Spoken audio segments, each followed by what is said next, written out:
Hello and welcome to CrossTalk, where all things are considered. I'm Peter Lavelle. The recent claim the U.S. bombed a Syrian military installation may be a telling example of how Washington and its allies intend to escalate their war on the Syrian regime and state, and not against terrorists. It would appear Assad remains target number one.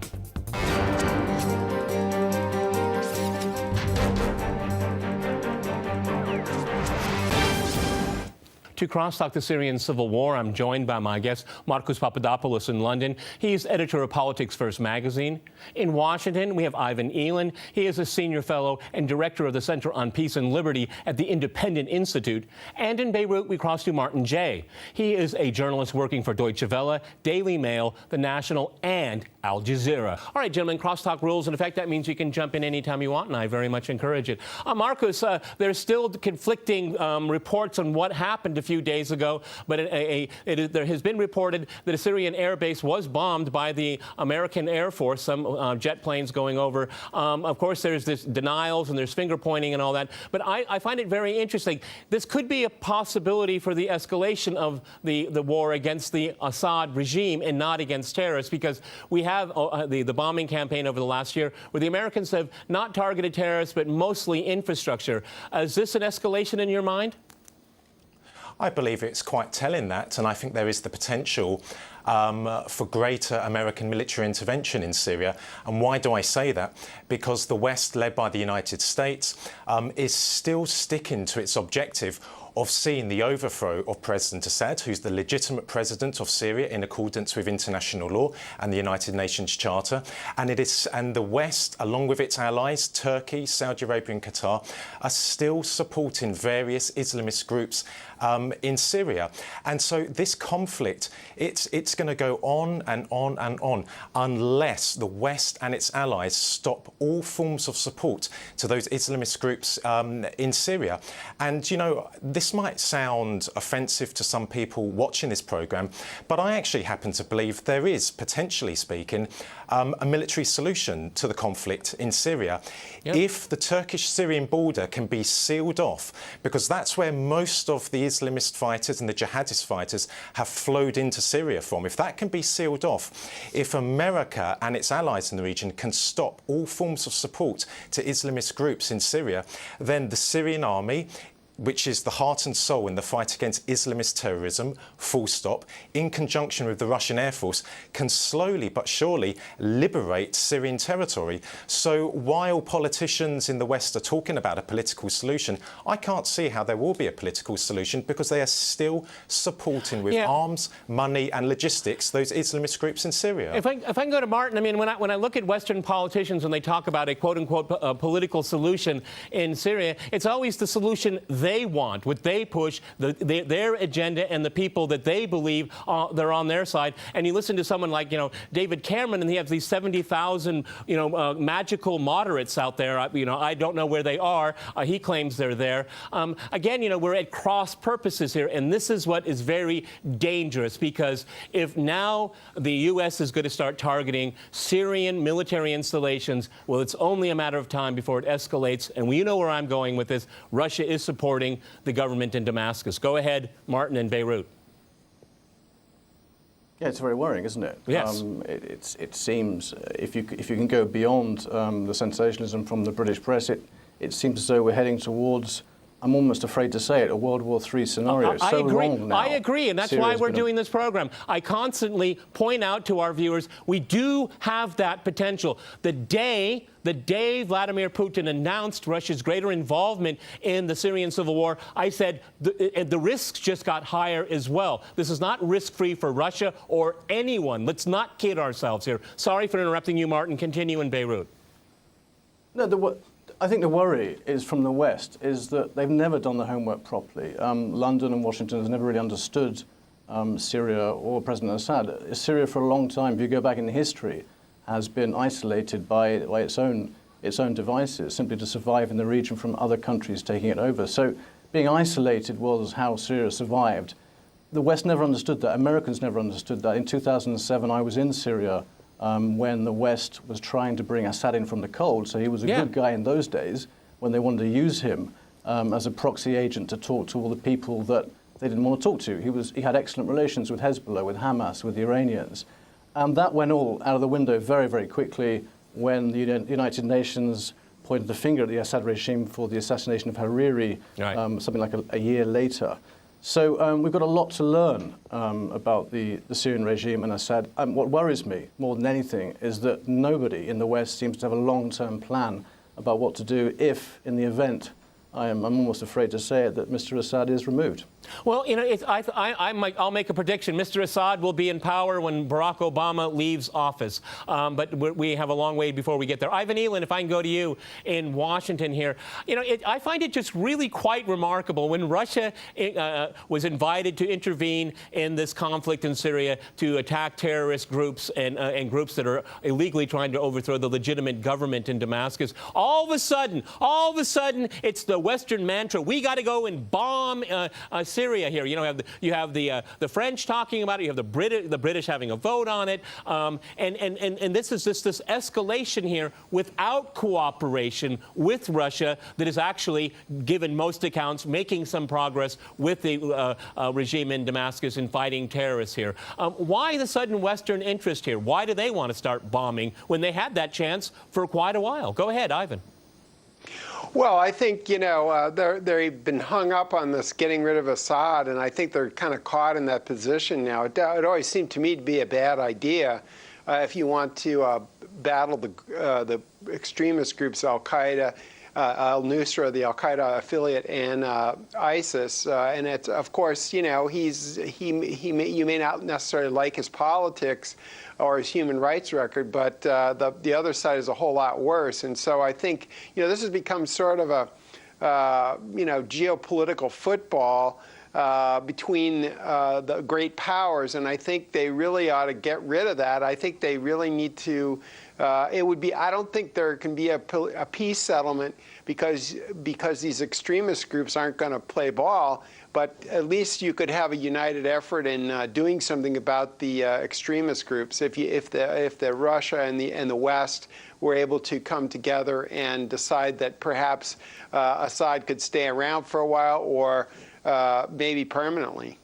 You know, Marcus, I find it really just so incredible that the United States, that has no real national interest whatsoever in this conflict at all, except for it just has to put you know, it has to be a hammer that nails down everyone in its way.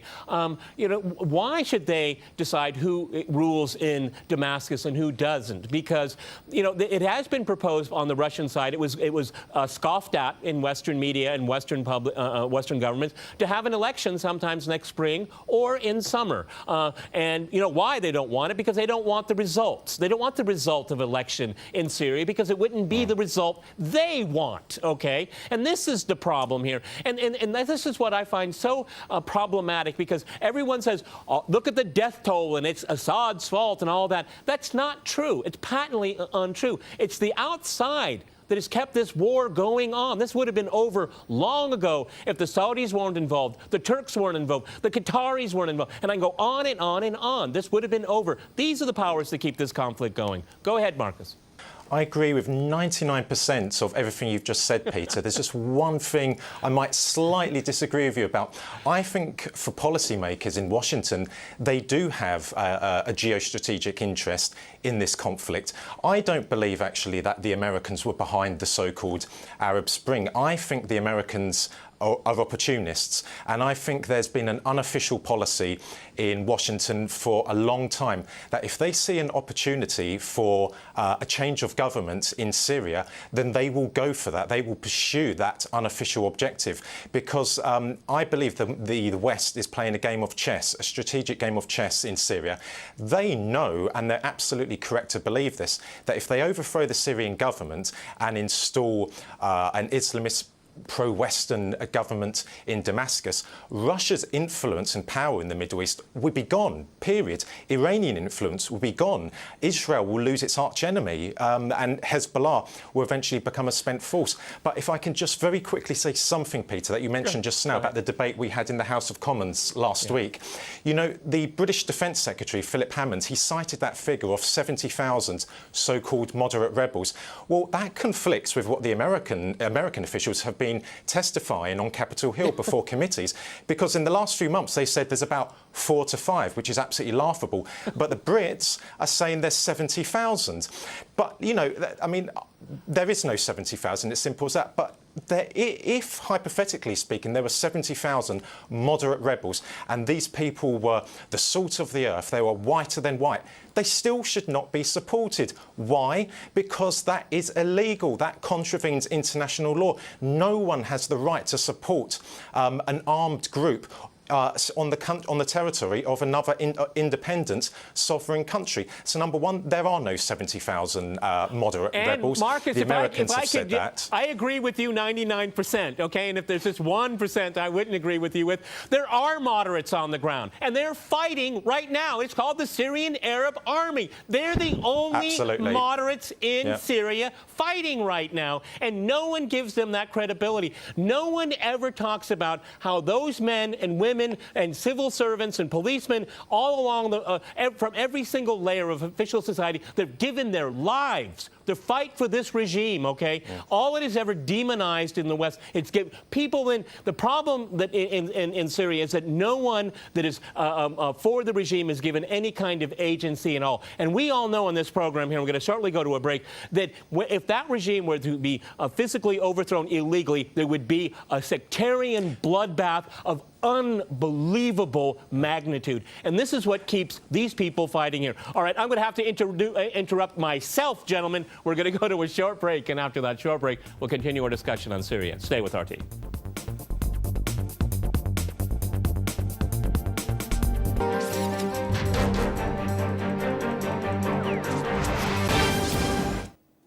Okay, Martin, I'd like to go back to you in Beirut and reflect upon something you said earlier in the program and something that we heard from Marcus in London. And it said, you know, when Washington sees its opportunity for a regime change, I mean, when you think about it in this century, the number of secular regimes that have been destroyed in the greater Middle East is really quite remarkable, and so quickly here, and what's replaced them. And it's usually just chaos, desperation, and more geopolitical instability here. And the same old bad players are involved here. I mean, so one has to ask the question, and you're in the region here. I mean, is this just chaos theory, intentional destruction of the region? Because we see one example after another: Afghanistan, Iraq, Somalia, Yemen, Syria. I mean, it's the same game plan over and over again, and the results are always the same. So why do people in Washington, or maybe Washington, expects the black flag and complete chaos because maybe they think they can control it? Can you make some sense to this for me? Okay, go ahead. Well, I think there's a danger of some of us being quite naive about America's interest in the region. But there's a shocking amount of hypocrisy, though, from Washington. And you're right to touch on the point that America's foreign policy in the last 30 or 40 years has been, in some cases, a calamity, a trail of havoc from Vietnam all the way to present-day Syria. I mean, the idea of Americans bombing anything in Syria, I think, is quite alarming. But the hypocrisy stands out. There is chaos in the region. That's actually escalating now. It's becoming more binary, and more Shia-Sunni divides are springing up all over the place. And the great worry here in Lebanon, for example, is that Lebanon becomes a sort of Iraqification as well. Into the mix. But I think Marcus is quite wrong to say that the Americans don't have any interests in the region. They have many interests in the region. And if you look beyond some of the watered-down editorials and some of the poor journalism that we have to put up with because of the situation of the war, there are journalists not being able to get in, and also Western media more or less taking the line of Washington anyway. There are vested interests. Energy is a huge interest of the Americans in the region. Just before the Syrian war kicked off in 2011, there was a huge deal on the table from the Qataris to build a huge gas pipeline right across the Arab Peninsula. And that was countered by the Russians and Iranians, who said, no, well, actually, we'd like to put our gas pipeline from Iran across Syria. And that was also, importantly, part of the Iran deal. Let's not forget that as well. So there are interests. There's also interest from America to keep their Arab Gulf partners on board. I mean, the relationship between Saudi Arabia at the moment and America has never been so tenuous and so delicate. So there are interests in the region, and I think it's very naive for us to say that America is I think banding about in the region. One of the interesting things is when you look at what's going on here and all of the conflicts that I mentioned, and even going back to the end of the Cold War, is that, there's this law of unintended consequences. If I go to Ivan Eland in Washington, D.C. about this, I mean, there's this expectation that no one wants to eat crow because Assad still has to go. I find it even remarkable that some Western politicians even go to the extent of saying, well, the Syrian army can continue to fight ISIS, but Assad can't. I mean, what kind of, are we in the 6th grade here? I mean, who's coming up with these ideas right here? This is truly remarkable. And then you have a president in the White House that is actually quite gleeful to see a setback for Russia in one form or another. You can like Vladimir Putin, you can hate Russia, whatever. That's all nice and fine, but it has nothing to do with the situation on the ground. They are actually physically fighting terrorists. I mean, when they start blowing up tankers on the ground, and then everybody else wants to imitate them. That must be something good here. I mean, so how do you explain that mindset, Ivan Eland, in Washington? Well, I just think that, we have these ideas of dictators, and we tend to demonize them here, as we did with Saddam Hussein, Milosevic in the Balkans, et cetera. And we've demonized the Assad family, including the latest Assad. And, of course, we did that with Gaddafi. And we took out Gaddafi even after he started playing ball with the West. He compensated the people for terrorism, got rid of his nuclear program. And, of course, that's a bad symbol for everybody else to cooperate with the U.S. because if they get on the bad list initially, they're always on the bad list no matter what happens. So I think that's a problem here. And I think you're absolutely right. This Assad thing is just, if you keep the entire structure of the Assad regime, but to get rid of Assad, I'm not sure that really solves anything from even the U.S. perspective. So I think it's just this idea that they want to get rid of Assad because they said they did. So it makes no sense. And I think there are conspiracies in foreign relations, but when dealing with the U.S. government and choosing between conspiracy and incompetence, I usually pick incompetence. And I think that's the policy is just completely muddled in Syria. Yeah. Now, Marcus, I think it was over the last 10 days or so, and looking at the reaction to Russia's allegations and presentation of fact that Turkey has really good business dealings with ISIS on the ground, particularly with oil here. And I went from the Pentagon to the State Department to the White House, and they're not even saying the same thing. I mean, the Pentagon saying, oh, it's absolutely impossible, it's preposterous, it's ridiculous, nothing like that's happening. Then you go to the State Department on the same day. Well, it's not that much trade. I mean, it's not that significant. It doesn't make a big difference here. And then the White House, well, nobody's home. There's no comment there. I mean, one of the things that really bothers me is that Americans are so obsessed with the way they see the world. I've been living in Russia for a long time, and I'll tell you, the Russian political elite and a good part of the Russian population now simply don't believe America anymore. Just can't trust them because they don't do what they say and they don't say what they do. They're completely divorced. Ukraine and Syria stand out in a glaring way. Marcus in London. Yeah, and I think as well, to try and understand how the Americans are approaching Syria, we've really got to go back to the early 1990s, because following the collapse of the Soviet Union, the Americans saw a great opportunity in their eyes to achieve Western global dominance politically, economically and militarily. And the so-called right to intervene was, of course, implemented by the West in the former Yugoslavia. That was the testing ground. A lot of people in the West, in particular liberals, they believe that it started with Iraq. They're wrong. It started in the former Yugoslavia. They broke up Yugoslavia when they recognised the independence of Slovenia, Croatia and Bosnia, when they destroyed the sanctity of internationally recognised borders because they saw an opportunity to get themselves into a very strategic part of Europe. And then if we talk about Western media, the way Western media covers Ukraine, Libya and now Syria, that hasn't just begun in the last few years. Once again, that begun in the former Yugoslavia because Western media totally and utterly demonised the Serbs in Croatia, in Bosnia, and then in Kosovo. I was talking about just now how the British are talking about there being 70,000 so-called moderate fighters in Syria. Well, let's not forget, during the Kosovo War, the Americans and the British were saying 500,000 Albanians have been murdered by the Serbs. And then it was 100,000, then it was 50,000, and then, you know, it was 5,000. It goes down and down. So I really think if we're going to understand what the Americans and their allies are doing in the world, let's go back to the 1990s. Let's examine what happened in the former Yugoslavia, what Western politicians said and what Western journalists said during those dreadful conflicts that they actually caused. You know, Martin, if I can go back to you in Beirut, I mean, it's been in Russia, people are still in mourning over the downing of the Russian jet by Turkish Air Force over a Syrian airspace here.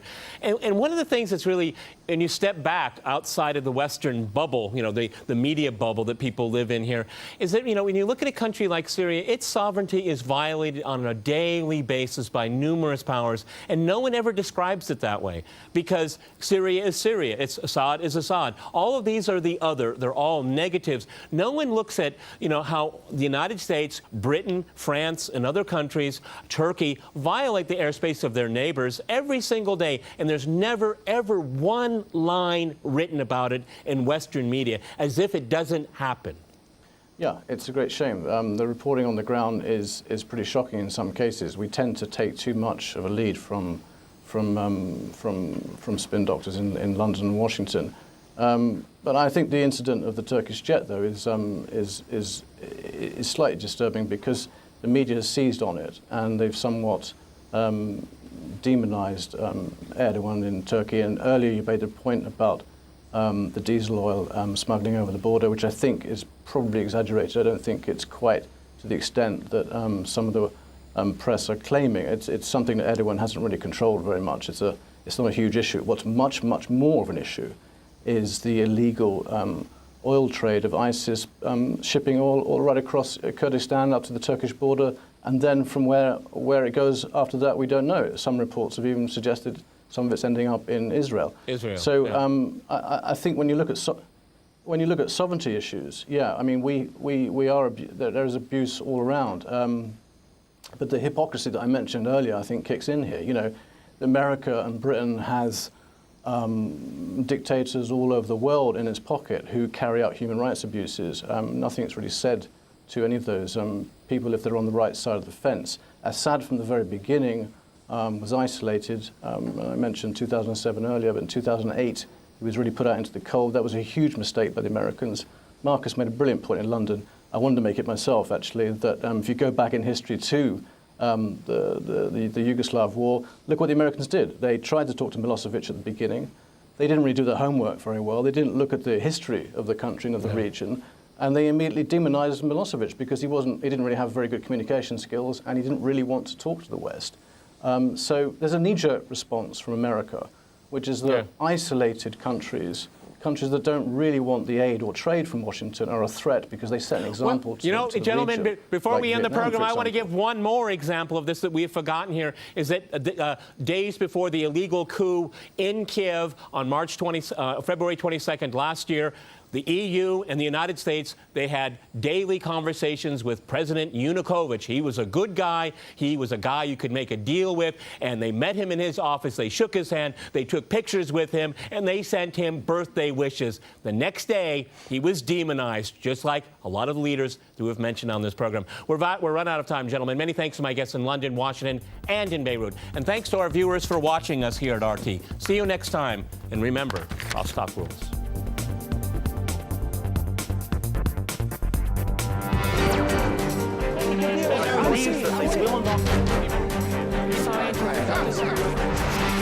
I love you.